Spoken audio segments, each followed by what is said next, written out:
सभी का हमारे इस खास कार्यक्रम कोरोना पे नजर पे मैं हूं आपके साथ आरेंद्र। देश दुनिया भर में कोरोना वायरस के खिलाफ लड़ाई में क्या कुछ खास है, इस पर हम अगले आधे घंटे में आपको हर एक चीज से रूबरू कराएंगे। लेकिन सबसे पहले देखते हैं देश भर में इस वक्त कोरोना के कितने मामले हैं, किस प्रकार से इस वक्त देश में स्थिति बनी हुई। अगर कुल देश में हिंदुस्तान में कोरोना के मामलों की बात की जाए तो 7,528 टोटल ये मामलों की संख्या पहुंच चुकी है, जिनमें से सक्रिय मामले 6,634 हैं। ठीक हो चुके लोगों की संख्या 652 है, जबकि कुल मौतें 242 हो चुकी हैं।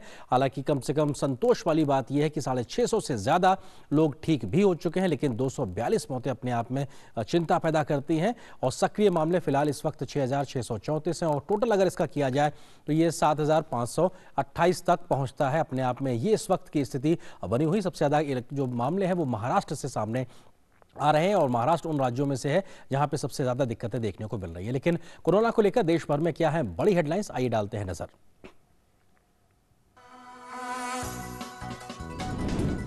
प्रधानमंत्री नरेंद्र मोदी ने की मुख्यमंत्रियों के साथ वीडियो कॉन्फ्रेंसिंग। प्रधानमंत्री का मुख्यमंत्रियों के साथ तीसरी बार हुआ वीडियो कॉन्फ्रेंसिंग के माध्यम से संवाद। प्रधानमंत्री का जान भी जहान भी पर है जोर।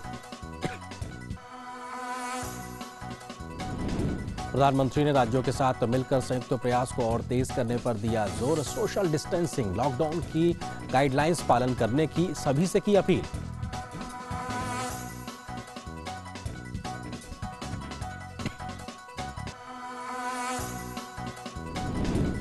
प्रधानमंत्री ने मुख्यमंत्रियों से जाना जमीनी हालात। अधिकतर राज्यों के मुख्यमंत्रियों ने लॉकडाउन को बढ़ाने की प्रधानमंत्री मोदी से की अपील। प्रधानमंत्री ने कहा करेंगे विचार।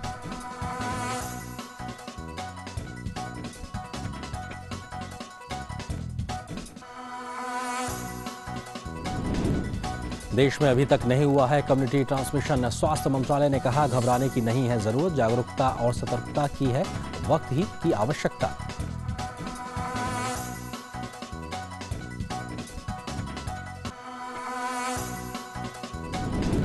देश में कोरोना संक्रमण के एक्टिव मामले 6,634, मरने वालों का आंकड़ा पहुंचा 242। इलाज के बाद 652 लोग हो चुके हैं ठीक।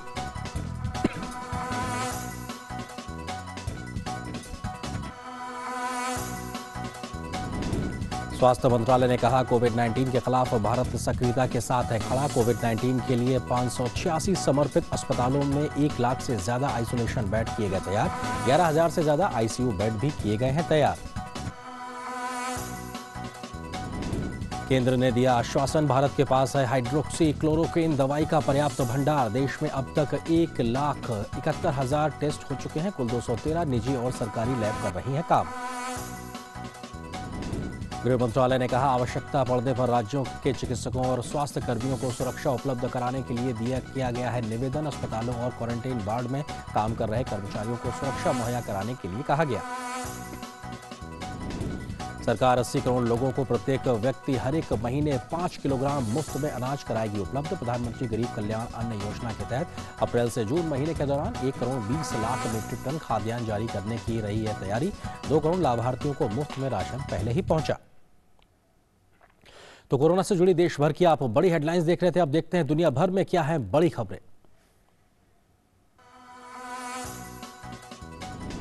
दुनिया भर में कोविड-19 से संक्रमित लोगों का आंकड़ा पहुंचा 17 लाख के पार। 1,03,000 लोगों की अब तक हो चुकी है दुनिया भर में मौत।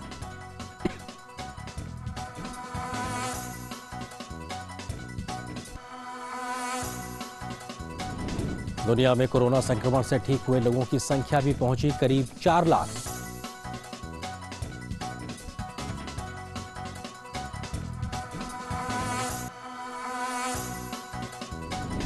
इटली में संक्रमित लोगों की संख्या हुई 1,47,000। करीब 19,000 लोग अभी तक इटली में गंवा चुके हैं जान।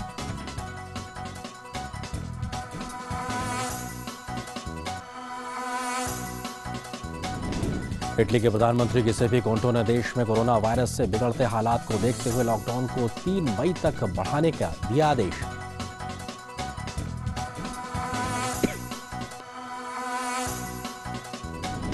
स्पेन में कोविड प्रभावित लोगों की आंकड़ा हुआ 1,61,000। मरने वालों की संख्या हुई 16,000 के पार।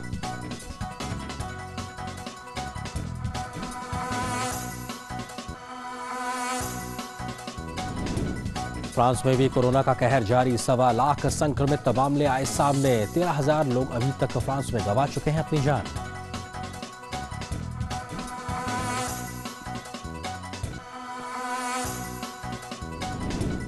अमेरिका में भी बढ़ रहा है कोरोना का प्रभाव, 5 लाख से ज्यादा लोग हुए हैं अभी तक संक्रमित। मरने वालों की संख्या भी पहुंची 18,000 के पार।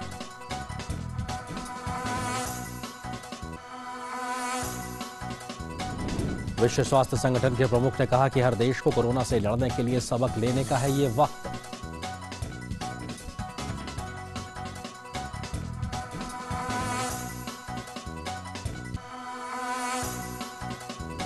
विश्व स्वास्थ्य संगठन ने किया आगाह, देश जल्दबाजी में खत्म ना करे पाबंदियां, बढ़ सकता है इस प्रकार के कदम से संक्रमण।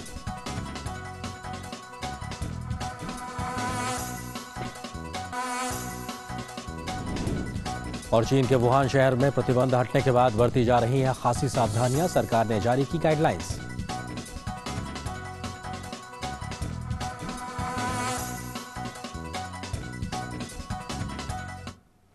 प्रधानमंत्री नरेंद्र मोदी ने आज फिर से तमाम राज्यों के मुख्यमंत्रियों के साथ वीडियो कॉन्फ्रेंसिंग के माध्यम से संवाद स्थापित किया है और कोरोना वायरस के खिलाफ लड़ाई पर विस्तार से चर्चा की है। प्रधानमंत्री मोदी ने अपने संबोधन में सबसे ज्यादा जोर इस बात पर दिया है कि जान भी है और जहान भी है। प्रधानमंत्री मोदी के मुख्यमंत्रियों से संवाद की क्या बड़ी बातें हैं, आइए आपको विस्तार से समझाने की कोशिश करते हैं। क्या कुछ उन्होंने प्रधानमंत्री ने अपनी इस संवाद में लोगों से कहा। उन्होंने खासतौर से इस बात का जिक्र किया है कि लॉकडाउन के हालात में जान है तो जहान हमारा पहले था, लेकिन अब जान भी है जहान भी है, इस पर रहेगा जोर। हर नागरिक की जान बचाने के लिए लॉकडाउन का पालन जरूरी है। प्रधानमंत्री ने अपने संबोधन में इस बात का भी जिक्र किया। मुख्यमंत्रियों से जब उन्होंने इस बात का जिक्र किया तो ये बेहद जरूरी है कि लॉकडाउन का पालन किया जाए, सोशल डिस्टेंसिंग का पालन बहुत जरूरी है। इस पर लगातार प्रधानमंत्री का जोर रहा है। उन्होंने आज भी इस बात का प्रमुखता से एक तरीके से उल्लेख किया है, सोशल डिस्टेंसिंग का पालन बहुत आवश्यक है।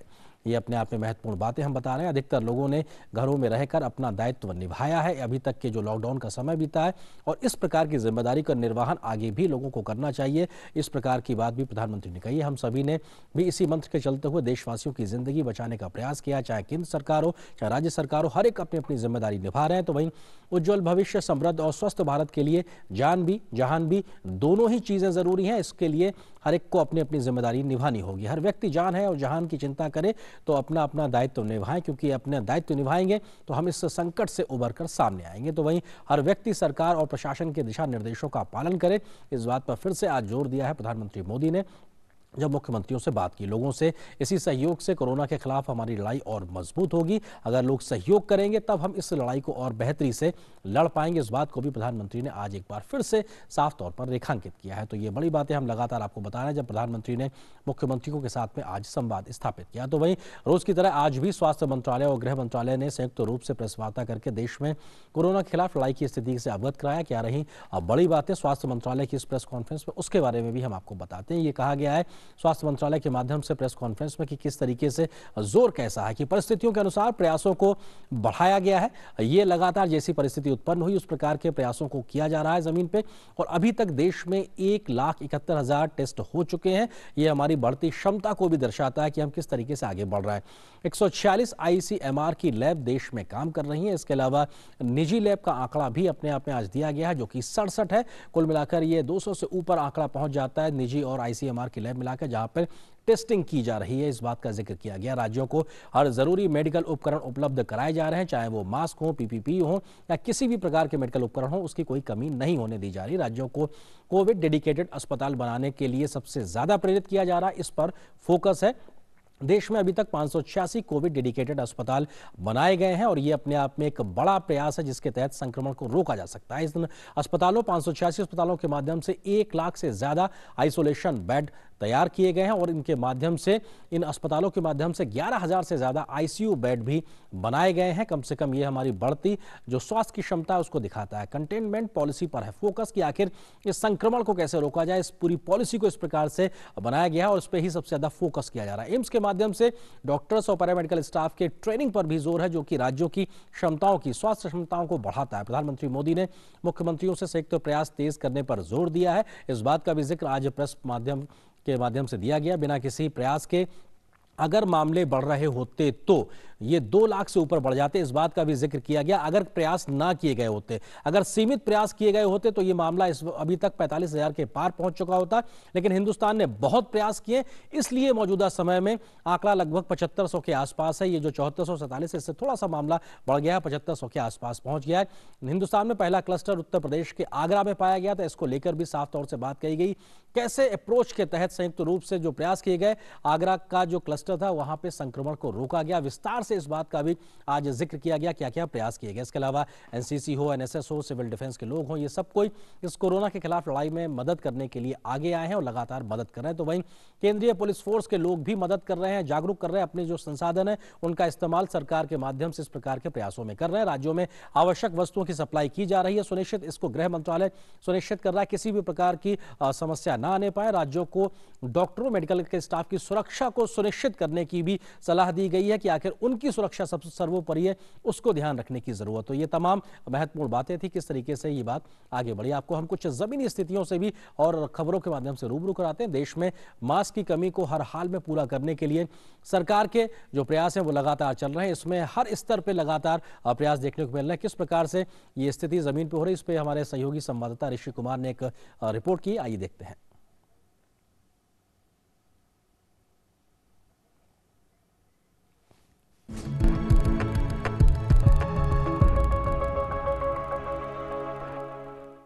मास लेवल पर कोरोना से मास्क के जरिए लड़ना है।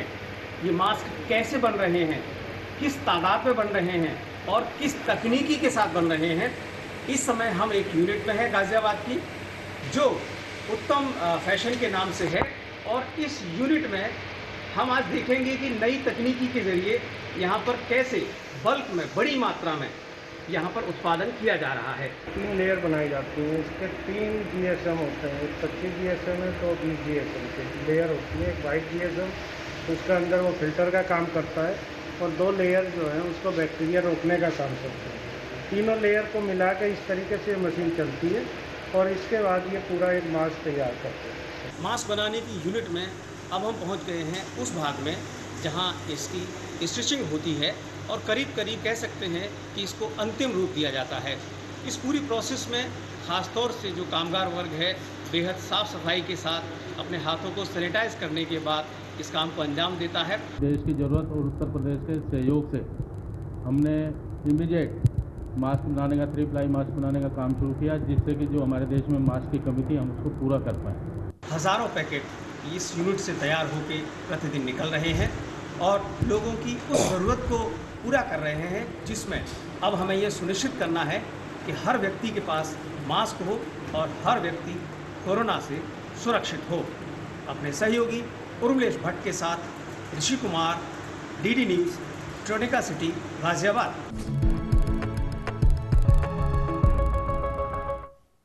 वहीं इन दिनों कोरोना वायरस के खिलाफ जंग और राहत कार्यों में एनसीसी कैडेट्स अपना योगदान दे रहे हैं। कोविड-19 की रोकथाम की मदद के लिए एनसीसी योगदान अभ्यास नाम से राष्ट्रव्यापी अभियान चला रहा है, जिसमें एनसीसी के 18 साल से ज्यादा उम्र के कैडेट्स हिस्सा ले रहे हैं। दिल्ली में इसका जायजा लिया हमारे संवाददाता गिरीश निशाना ने।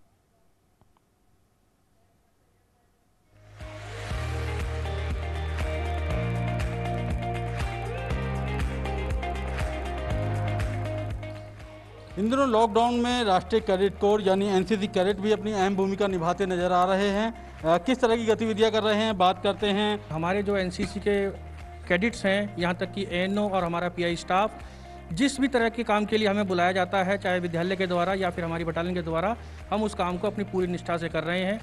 चाहे वो पका हुआ खाना बंट रहा हो या राशन बंट रहा हो, कानून व्यवस्था बनाए रखना हो या लोगों की सोशल डिस्टेंसेस करवानी हो। इसके अलावा जब यहाँ राशन बंटता है वहाँ भीड़ लग जाती है, उनको कंट्रोल करने की बात हो, या जो भी काम हमें दिया जाता है उसको हम अपनी पूरी निष्ठा से निभा रहे हैं। क्योंकि देश की संकट की इस घड़ी में जब देश को लोगों की आवश्यकता है, उनकी सेवाओं की आवश्यकता है, तो हम एनसीसी के अंतर्गत सभी एएनओ, पीआई स्टाफ और हमारे कैडेट देश सेवा में बढ़ चढ़ कर भाग ले रहे हैं। और जो काम हमें दिया जाता है, चाहे विद्यालय प्रशासन, चाहे एनसीसी, चाहे एसडीएम के द्वारा, हम उसको पूरी निष्ठा से कर रहे हैं। निष्ठा के साथ एनसीसी कैडेट, एएनओ और पीआई स्टाफ ड्यूटी को निभाते नजर आ रहे हैं, क्योंकि एनसीसी योगदान के तहत ये अभ्यास किया जा रहा है, जिसमें हजारों की संख्या में एनसीसी के कैडेट दिल्ली के अलावा पूरे देश भर में अपनी अहम भूमिका निभाते नजर आ रहे हैं। कैमरामैन शंभुनाथ मिश्रा के साथ गिरीश निशाना, डीडी न्यूज, दिल्ली। तो जमीन पे कई प्रकार के प्रयास दिख रहे हैं जिसमें हर एक व्यक्ति अपने अपने हिस्से की जिम्मेदारी निभाने के लिए आतुर नजर आ रहा है। वहीं प्रधानमंत्री नरेंद्र मोदी ने आज एक बार फिर से तमाम राज्यों के मुख्यमंत्रियों के साथ में वीडियो कॉन्फ्रेंसिंग के माध्यम से संवाद स्थापित किया और कोरोना वायरस के खिलाफ लड़ाई पर विस्तार से चर्चा की। प्रधानमंत्री ने जो फोकस रहा वो इस बात पर था कि राज्य लॉकडाउन का पालन करें और सोशल डिस्टेंसिंग सुनिश्चित करने के लिए लगातार प्रयास करें। मेडिकल स्टाफ समेत फ्रंटलाइन कर्मियों को मेडिकल उपकरण उपलब्ध कराए जाएं, इस पर भी राज्य अपनी तरफ से प्रयास करें। संक्रमण को रोकने के लिए लगातार सजग रहने की जरूरत है, इस बात को भी प्रधानमंत्री ने मुख्यतः रखा है राज्यों के सामने।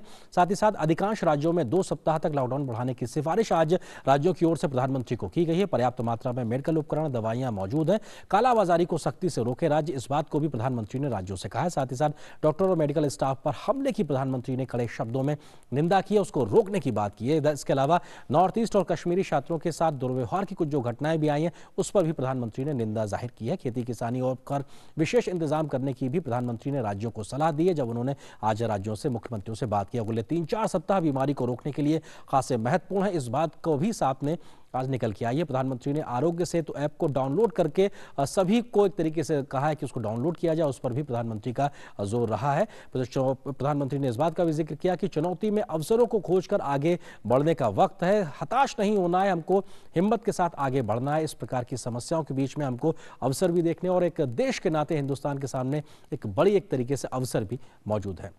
कुछ और जमीनी खबरों से आपको रूबरू कराते हैं। उत्तर प्रदेश में कोविड के बढ़ते मामलों के बाद गाजियाबाद में मास स्तर पर टेस्टिंग का फैसला किया गया है। क्या है पूरी खबर, जायजा लिया हमारे संवाददाता अशोक श्रीवास्तव ने।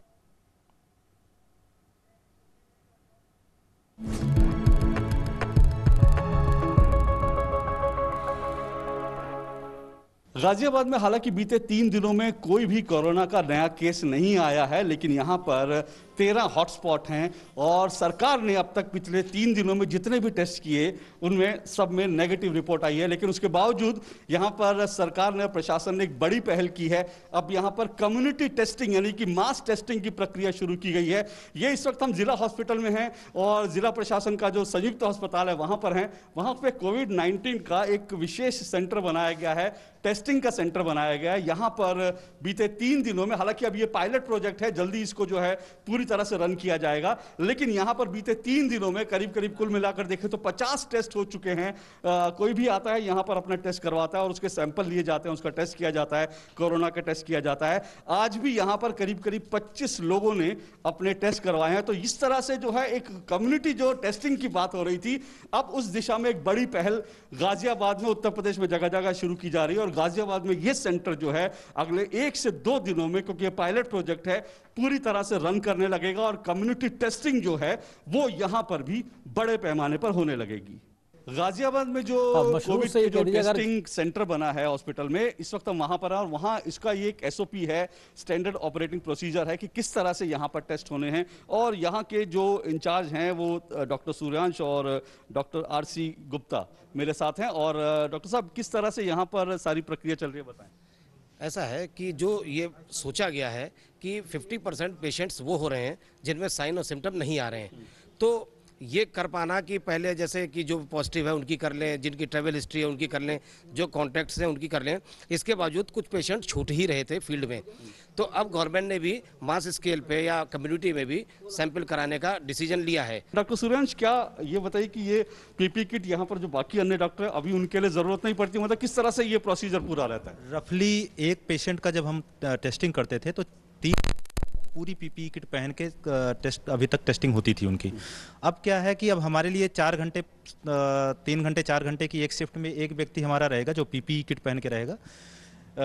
उस फायदा उसका ये होगा कि उसको बार बार वॉक नहीं करना है कहीं। यहाँ पे अंदर जो बैठे हुए हमारे LT हैं उनको बिल्कुल पहनने की जरूरत नहीं, उनके दस्ताने हम रेगुलर जो PPE किट में पहने हुए हमारे सहायक हैं वो उनका साफ करते, सैनिटाइज करते रहेंगे। और इससे 3 घंटे पे जहाँ एक PPE की, जहाँ पहले एक पेशेंट पे 3 की खपत होती थी, अब 3 घंटे में 4 घंटे में एक PPE की खपत होगी। यहाँ पर अब तक कितने टेस्ट हुए हैं और अगले कुछ दिनों में क्या क्षमता है यहाँ पर, कितने टेस्ट हो सकते हैं? नहीं, टेस्ट तो दिन भर में जितने हो सकते हैं 10-10 मिनट के अंतर पे आप सोच लीजिए। डिपेंड इस पे करता है कि नंबर ऑफ पेशेंट कितने आते हैं कराने के लिए।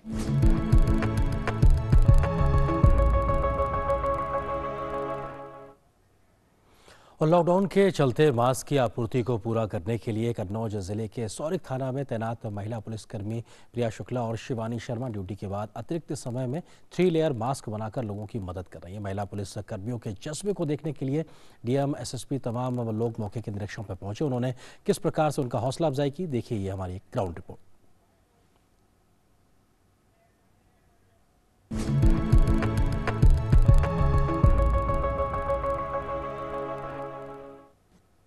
कोरोना के खिलाफ लड़ाई में पुलिस मुस्तैदी से अपने काम को अंजाम दे रही है, लेकिन कुछ पुलिसकर्मी सुरक्षा की जिम्मेदारी के अलावा मास्क बनाने के काम को भी अंजाम दे रहे हैं। उत्तर प्रदेश के कन्नौज जनपद की कुछ महिला पुलिसकर्मी अपनी ड्यूटी के बाद 3 लेयर मास्क बनाकर गरीबों में बांट रही हैं। उनके इस काम को जिले के वरिष्ठ अधिकारियों का भी साथ मिला है। महिला आरक्षी शिवानी शर्मा और महिला कांस्टेबल प्रिया शुक्ला ने सेल्फ मोटिवेट होकर के और जो परिस्थितियां हैं देश की, उसमें सेल्फ मोटिवेट होकर उन्होंने इच्छा व्यक्त की कि अगर हमें मशीन प्रोवाइड करा दी जाए तो हम लोग, क्योंकि पहले से सिलाई का काम जानते हैं, तो हम लोग मास्क जो तैयार कर सकते हैं। तो हम लोगों ने उन्हें मशीनें प्रोवाइड कराई और उन लोगों ने पहले ही अपनी ड्यूटी के अतिरिक्त समय में उन्होंने कपड़े के 3 लेयर के मास्क जो बहुत क्वालिटेटिव भी हैं, उन्होंने अराउंड 50-50 कल रात में तैयार किए और आज भी उस पर कार्रवाई जारी है। संकट की इस घड़ी में महिला पुलिसकर्मी प्रिया शुक्ला और शिवानी शर्मा के इस रोल की सब जगह सराहना हो रही है। अब तक ये दोनों पुलिसकर्मी सैकड़ों मास्क बना चुकी हैं जो गरीबों में बांटे गए हैं। दोनों पुलिसकर्मियों के जज्बे की सराहना करते हुए थानाध्यक्ष ने थाने में ही सिलाई मशीन लगवा दी है। दोनों महिला कर्मी को मास्क बनाते देख थाने के सामने बैठे दर्जी ने भी मास्क बनाने का काम शुरू कर दिया है। इन महिला कर्मियों का यह प्रयास समाज के लिए एक नजीर बन रहा है। Bureau report, TD news.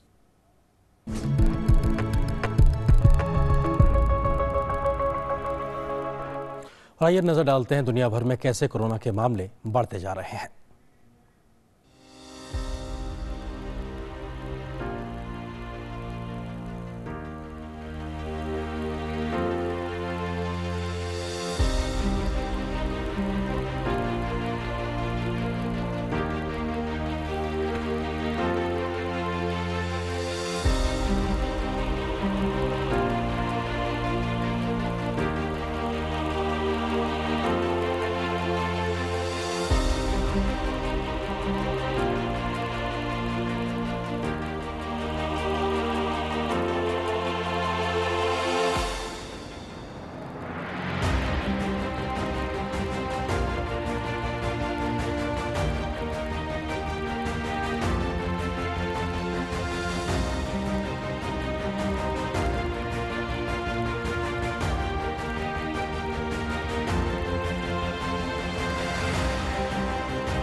और कोरोना वायरस के संक्रमण को लेकर उपजे आपदा के हालात में नौनिहालों को दूध उपलब्ध कराने के लिए अयोध्या जिला प्रशासन ने एक प्रकार से नई पहल की। क्या है वहां की ये पहल? उसमें दूधमुहे बच्चों को, शिशु को मां की ओर से जिला प्रशासन को दूध की उपलब्धता के लिए किए गए फोन कॉल के बाद दूध उपलब्ध कराया जा रहा है। फोन कॉल के बाद जिला प्रशासन में 2 साल तक के बच्चों को निःशुल्क 1 पैकेट दूध रोजाना उपलब्ध कराने का फैसला किया। करते हैं और लॉकडाउन के दौरान कोई भी दुकान नहीं खुल रही है, जिससे हम लोग का दुकान भी नहीं लग पा रहा है, हमारे पास पैसे भी नहीं थे। तो हमने एसडीएम साहब को फ़ोन किया, उनको अपनी समस्याएं बताई कि हमारा छोटा बच्चा है, हमें दूध की किल्लत ज़्यादा हो रही है। तो उन्होंने हमारा ये किल्लत दूर करने की पूरी तरह से कोशिश की। उन्होंने दूध हमारे घर तक पहुँचाया।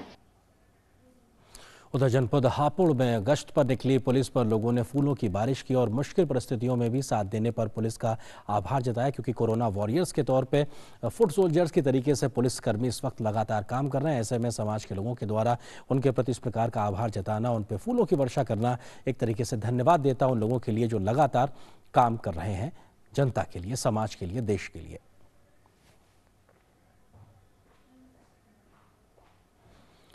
और इसी के साथ फिलहाल आज इस खास कार्यक्रम में बस इतना ही, लेकिन डीडी न्यूज़ पर खबरों का सफर लगातार जारी रहेगा। लेकिन आपसे हमारा ये निवेदन है कि घरों में रहें, सुरक्षित रहें, क्योंकि अगर आप घरों में रहेंगे तभी गाइडलाइंस का पालन होगा और देश इस कोरोना की लड़ाई को जीत पाएगा। नमस्कार।